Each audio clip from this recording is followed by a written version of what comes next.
نحمدہ ونصلی علی رسولہ الکریم اما بعد اعوذ باللہ من الشیطان الرجیم بسم اللہ الرحمن الرحیم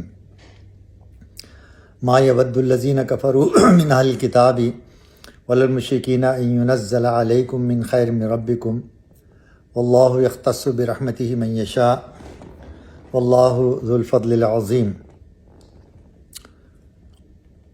جو کافر ہیں ان کا دل نہیں چاہتا اہل کتاب میں اور نہ مشرکین میں اس بات کو کہ اترے تم پر کوئی نیک بات تمہارے رب کی طرف سے، واللہ یختص برحمتہ من یشاء، اور اللہ خاص کر لیتا ہے اپنی رحمت کے ساتھ جس کو چاہے، واللہ ذو الفضل العظیم، اور اللہ بڑے فضل والے ہیں۔ اب یہ آیت نمبر 104 ہے، 105 ہے، 105۔ تو اس کی تفسیر عثمانی سے نقل کر رہے ہیں، یعنی کفار یہود ہوں یا مشرکین مکہ قرآن کے نزول کو تم پر ہرگز پسند نہیں کرتے، بلکہ یہود تمنا کرتے ہیں کہ نبی آخر زمان صلی اللہ علیہ وسلم بنی اسرائیل میں پیدا ہو، اور مشرکین مکہ چاہتے کہ ہماری قوم میں سے ہوں، مگر یہ تو اللہ کے فضل کی بات ہے کہ امی لوگوں میں نبی آخر زمان کو پیدا فرمایا۔ اگلی آیت نمبر 106 ہے، ما ننسخ من آیت او ننسها ناتی بخیر منها او مثلها الم تعلم ان اللہ علی کل شیء قدیر۔ جو منسوخ کرتے ہیں ہم، یعنی کسی آیت کو اللہ منسوخ کر دیں یا کوئی آیت بھلا دیں تو اللہ تعالیٰ بھیج دیتے ہیں اس سے بہتر یا اس کے برابر۔ الم تعلم، کیا تم کو معلوم نہیں کہ ان اللہ علی کل شیء قدیر، کہ اللہ تعالیٰ ہر شے پر قادر ہیں۔ تفسیر عثمانی سے ہی اس آیت کی تفسیر نقل کی جا رہی ہے۔ یہودیوں کا ایک اعتراض یہ بھی تھا، یہ بھی یہودیوں کا طعنہ تھا کہ تمہاری کتاب میں بعض آیات منسوخ ہوئی ہیں، اگر یہ کتاب اللہ کی طرف سے ہوتی تو جس عیب کی وجہ سے اب منسوخ ہوئی، اس عیب کی خبر کیا خدا کو پہلے سے نہ تھی؟ اللہ تعالیٰ نے فرمایا کہ عیب نہ پہلی بات میں تھا نہ پچھلی میں، لیکن حاکم مناسب وقت دے کر جو چاہے حکم کرے، اس وقت وہی مناسب تھا اور اب دوسرا حکم مناسب ہے۔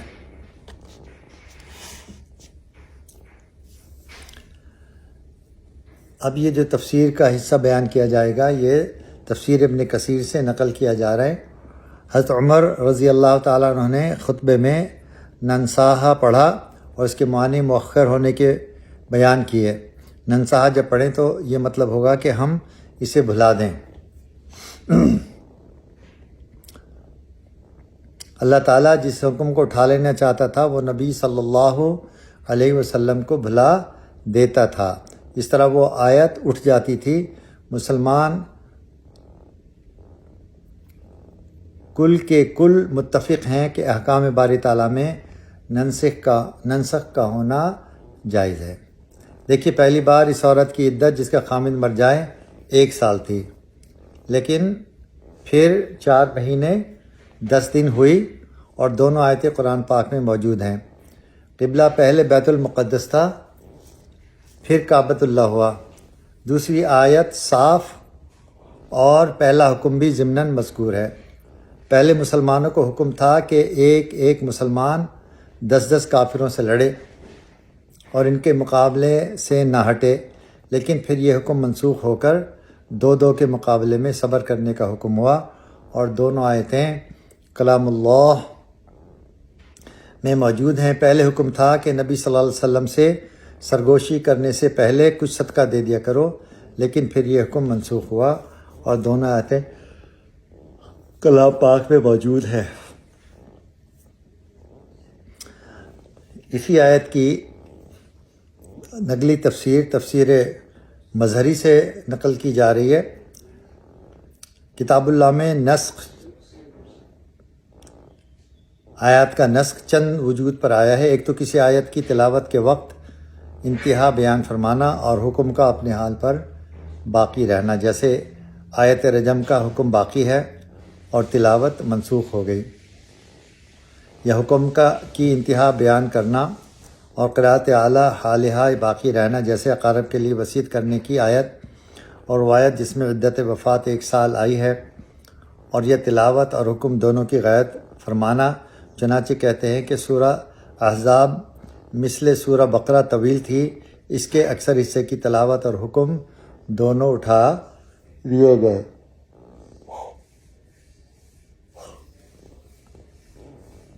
آیت کا حکم منسوخ ہوا، اس کی 2 قسمیں ہیں۔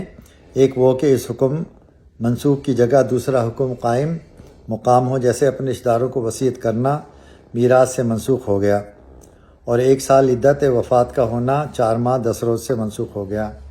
اور دوسری قسم وہ ہے کہ دوسرا حکم قائم مقام نہ ہو، جیسے عورتوں کا امتحان کی ابتدا میں تھا۔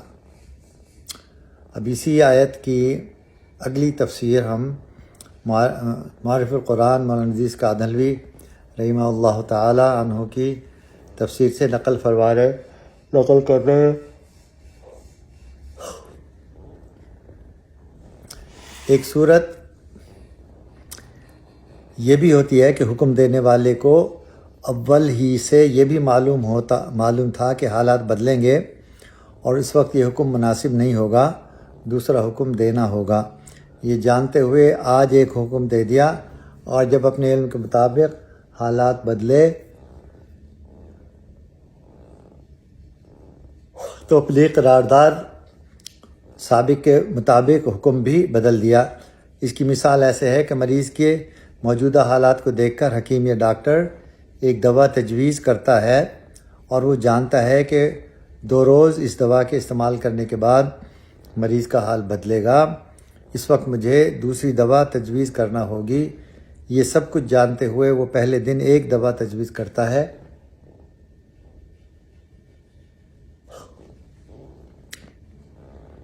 جو اس دن کے مناسب ہے۔ 2 دن کے بعد حالات بدلنے پر دوسری دوا تجویز کرتا ہے۔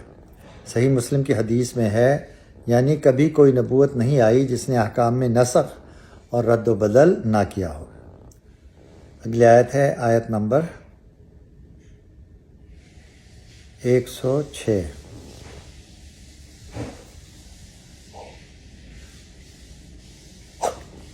الم تعلم ان اللہ لہ ملک السماوات والارض وما لکم من دون اللہ من ولی ولا نصیر۔ کیا تجھ کو معلوم نہیں کہ اللہ ہی کے لیے ہے سلطنت آسمان اور زمین کی، اور نہیں تمہارے واسطے اللہ کے سوا کوئی حمایتی اور نہ مددگار۔ اس کی تفسیر عثمانی سے نقل کر رہے ہیں۔ اللہ تعالیٰ قدیر بھی ہیں اور علیم بھی ہیں، یعنی قدرت رکھنے والے اور علم والے۔ یعنی ادھر تو اللہ کی قدرت و ملکیت سب پر شامل، ادھر اس کی اپنے بندوں پر اعلیٰ درجے کی عنایت، تو اب مصالح اور منافع بندوں کی اطلاع ان پر قدرت کس کو ہو سکتی ہے، اور اس کے برابر بندوں کی خیر خواہی کون کر سکتا ہے؟ جیسے مرض کا صحت سے بدلنا، اور فقر کا تونگری سے بدلنا، اور عزت کا ذلت سے بدلنا، اور روشنی کا تاریکی سے بدلنا، پس جو ذات ان تغیرات اور تبدلات پر قادر ہے، کیا وہ اس بات پر قادر نہیں کہ وہ ایک حکم سے دوسرے حکم کو بدل دے؟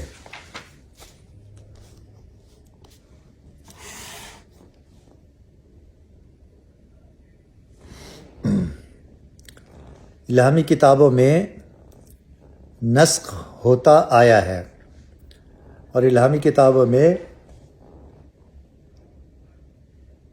بھی احکام بدلتے رہتے ہیں۔ اگر یہ بات نہ ہوتی تو توریت کے بعد انجیل کے نازل ہونے کی کیا ضرورت تھی؟ اور اس تغیر اور تبدل سے اللہ تعالیٰ کے علم میں کوئی تغیر اور تبدل نہیں ہوتا، پہلے ہی سے سب کچھ اس کے علم میں تھا۔ البتہ اس تغیر اور تبدل سے ہمارے علم میں تغیر ہوتا ہے، اس کی وجہ یہ ہے کہ ہم کو قصور علم کی وجہ سے اس حکم کی مدت معلوم نہ تھی۔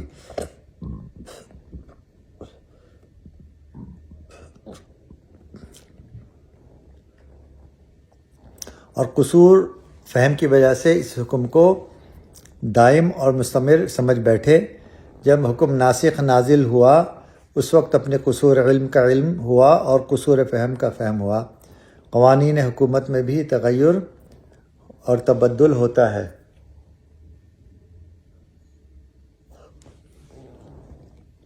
لیکن وہاں کسی فروگزاشت اور لا علمی کی بنا پر پہلا حکم منسوخ ہوتا ہے۔ حق تعالیٰ جل شانہ کے احکام میں تغیر و تبدل ہمیشہ حکمت و مصلحت کی بنا پر ہوتا ہے۔ اللہ تعالیٰ کا علم غلطی سے پاک ہے۔ لا یدل ربی ولا ینسا، میرا رب نہ غلطی کرتا ہے اور نہ بھولتا ہے۔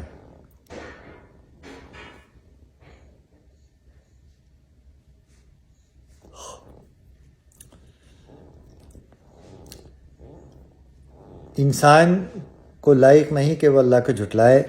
صحیح بخاری کی ایک حدیث قدسی ہے کہ اللہ تعالیٰ فرماتے ہیں کہ اے ابن آدم، مجھے جھٹلاتا ہے اسے یہ لائق نہ تھا، اور مجھ کو برا کہتا ہے اور یہ اسے مناسب نہیں، اور مجھ کو انسان کا جھٹلانا تو یہ ہے کہ وہ یہ کہتا ہے کہ میں اسے مار ڈالنے کے بعد پھر زندہ کرنے پر قادر نہیں ہوں، اور اس کا برا کہنا یہ ہے کہ وہ میری اولاد بتاتا ہے، حالانکہ میں پاک ہوں اور بلند بالا ہوں اس سے کہ میری اولاد وہ بیوی ہو، یعنی اللہ کی نہ اولاد ہے نہ اللہ کی بیوی ہے۔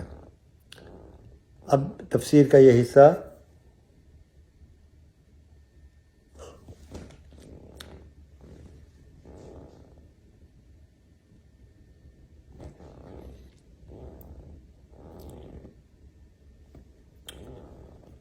معرف القرآن مولانا ادریس کاندھلوی رحمہ اللہ تعالیٰ کی حدیث تفسیر سے نقل کیا جا رہا ہے۔ بخاری اور مسلم کی ایک اور حدیث ہے۔ حضور اقدس صلی اللہ علیہ وسلم نے ارشاد فرمایا کہ بری باتیں سن کر صبر کرنے میں اللہ تعالیٰ سے زیادہ کوئی نہیں۔ لوگ اللہ کے لیے بیٹا قرار دیتے ہیں، وہ سنتا ہے اور صبر کرتا ہے، پھر ان کو عافیت سے رکھتا ہے اور رزق بھی دیتا ہے۔ اگلی آیت ہے آیت نمبر 108۔ ام تریدون ان تسألوا رسولکم کما سئل موسیٰ من قبل ومن یتبدل الکفر بالایمان فقد ضل سواء السبیل۔ کیا تم مسلمان بھی چاہتے ہو کہ سوال کرو اپنے رسول سے جیسے سوال ہو چکے ہیں موسیٰ علیہ السلام سے اس سے پہلے، اور یہ جو کوئی کفر لیوے بدلے یعنی جو کوئی ایمان کے بدلے میں کفر سے بدل لے اپنے ایمان کو تو وہ بہکا ہوا اور سیدھے راستے سے ہٹا ہوا ہے۔ فقد ضل سواء السبیل۔ تفسیر عثمانی سے یہ اس آیت کی تفسیر بیان کی جا رہی ہے، یعنی یہودیوں کی باتوں پر ہرگز اعتبار نہ کرنا۔ جس کسی کو یہودیوں کے شبہ ڈالنے سے شبہ پڑ گیا وہ کافر ہوا، اس کی احتیاط رکھ، اور یہود کے کہنے سے تم اپنے نبی کے پاس شبہ نہ لاؤ جیسے وہ اپنے نبی کے پاس لاتے تھے۔ فضول قیل و قال ہلاکت ہے۔ صحیحین کی ایک حدیث میں ہے کہ نبی اکرم صلی اللہ علیہ وسلم فضول بکواس سے اور مال کو ضائع کرنے سے اور زیادہ پوچھ گچھ کرنے سے منع فرمایا کرتے تھے۔ صحیح مسلم میں ہے جب تک کچھ نہ کہوں تم بھی نہ پوچھو، تم سے اگلے لوگوں کو اسی بد خصلت نے ہلاک کر دیا کہ وہ بکثرت سوال کیا کرتے تھے اور اپنے نبیوں پر اختلاف کرتے تھے۔ جب تمہیں کوئی حکم دوں تو اپنی طاقت کے مطابق بجا لاؤ، اور اگر منع کروں تو رک جایا کرو۔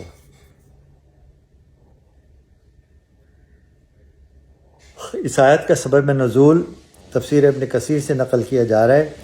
رافع بن حریملہ اور وہب بن زید نے کہا تھا کہ اے محمد صلی اللہ علیہ وسلم، کوئی آسمانی کتاب ہم پر نازل کیجیے جسے ہم پڑھیں اور ہمارے شہروں میں دریا جاری کر دیں تو ہم آپ کو مان لیں۔ اس پر یہ آیت اتری۔